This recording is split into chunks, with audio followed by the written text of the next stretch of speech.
All right, so here we are, part 41 of our Every Man's Battle study, part 41.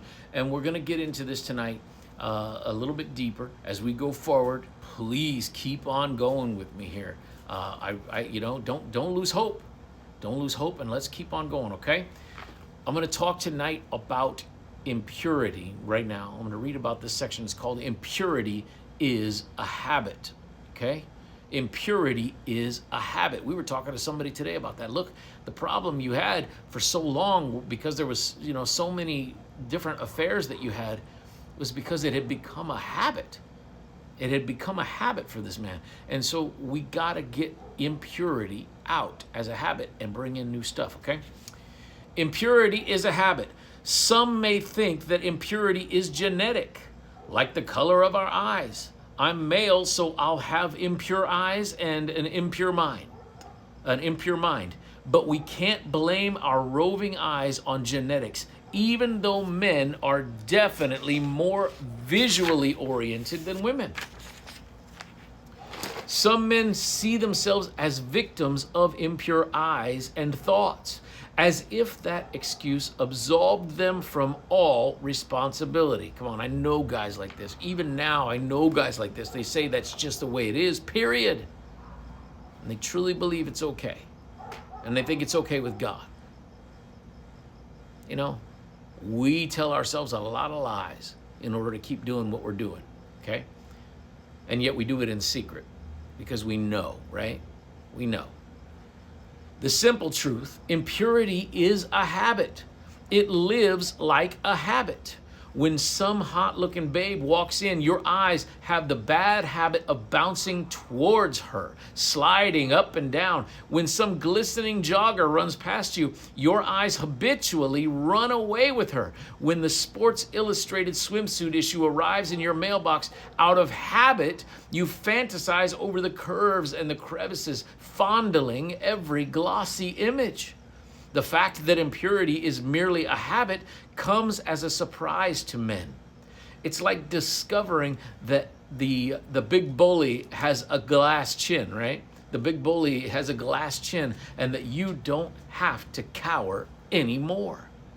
If impurity were genetic or some victimizing spell, you'd be helpless. But since impurity is a habit, it can be changed. You have hope, because if it lives like a habit, it can die like a habit. We believe it can be done in 6 weeks or less. It's a short time, right? Doesn't take that long. This is great news, since habit breaking is familiar ground, hardly mysterious. We've all dealt with bad habits. What do you do with them? You simply replace them with new and better ones. That's it. If you can practice this new habit with great focus for a month to 6 weeks, soon the old habit will seem unnatural. The old habit of your eyes just being automatically drawn the direction of that woman or those women or those men, ladies. Hey, let's be blunt. Or those men. Come on. I know some of you out there have dealt with that. I have worked with men on this issue. So let's go. Don't be afraid. Don't be afraid to talk about it. Confess your sins one to another and pray for one another. I've got your back. I promise you that. So let's keep going.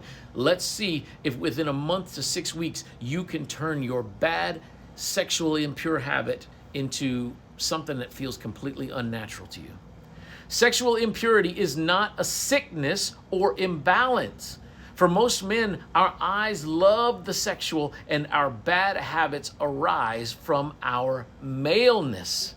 We have the bad habit of seeking cheap thrills from any dark corner that we stumble into. We've habitually chosen the wrong way, and now we must habitually choose the right way. Change your habits. Don't misunderstand. We're not saying your habits have no relationship to your emotions or your circumstances. Glenn told us, my sexual sin became much worse when I was under a deadline at work, and especially when my wife and I fought or I felt unloved or unappreciated.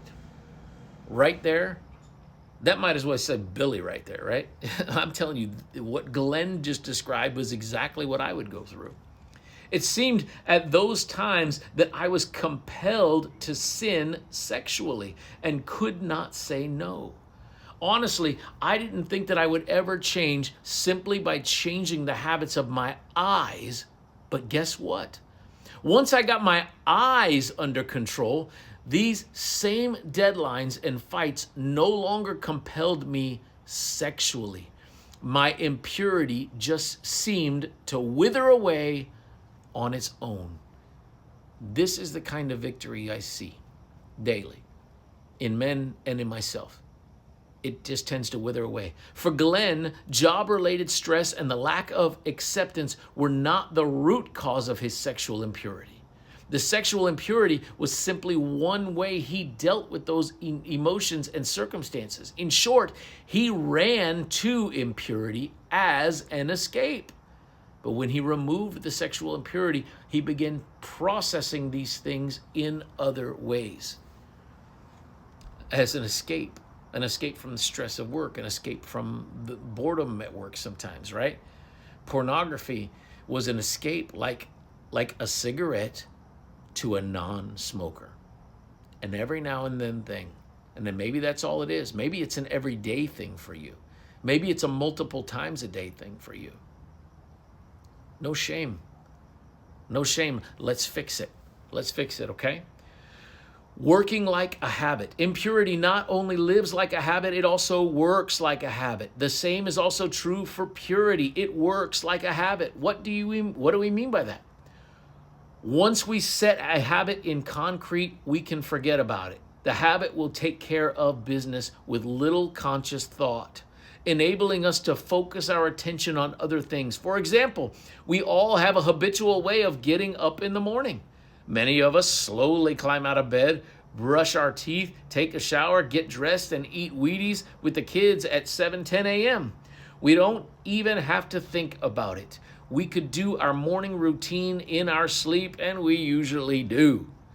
While sexual impurity works like a bad habit, sexual purity works like a good habit. This should be encouraging to you. As you enter the fight against impurity, the exhausting battle might have you saying to yourself, I can't work this hard at purity the rest of my life.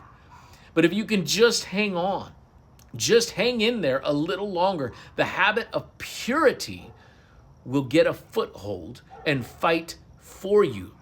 The habit literally fights for you, so where it's easy on you. You don't even have to do so much anymore. All right? Requiring much less conscious effort. Currently, your impure habits claw and clutch you,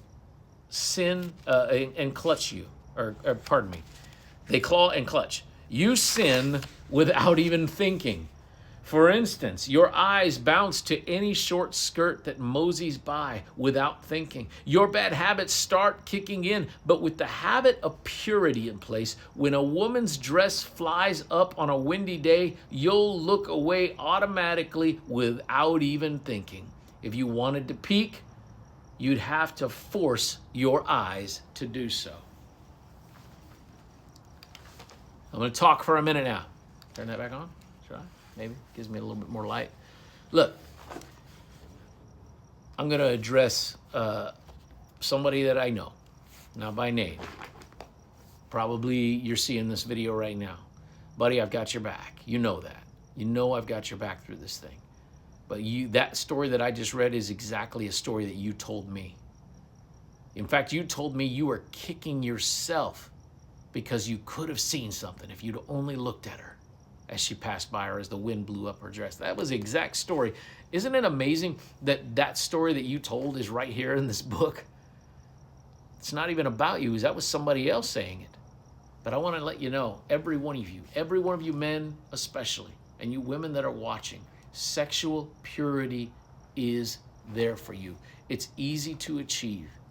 It is your right to have it. All right? Let's get together. Talk to me in the comments.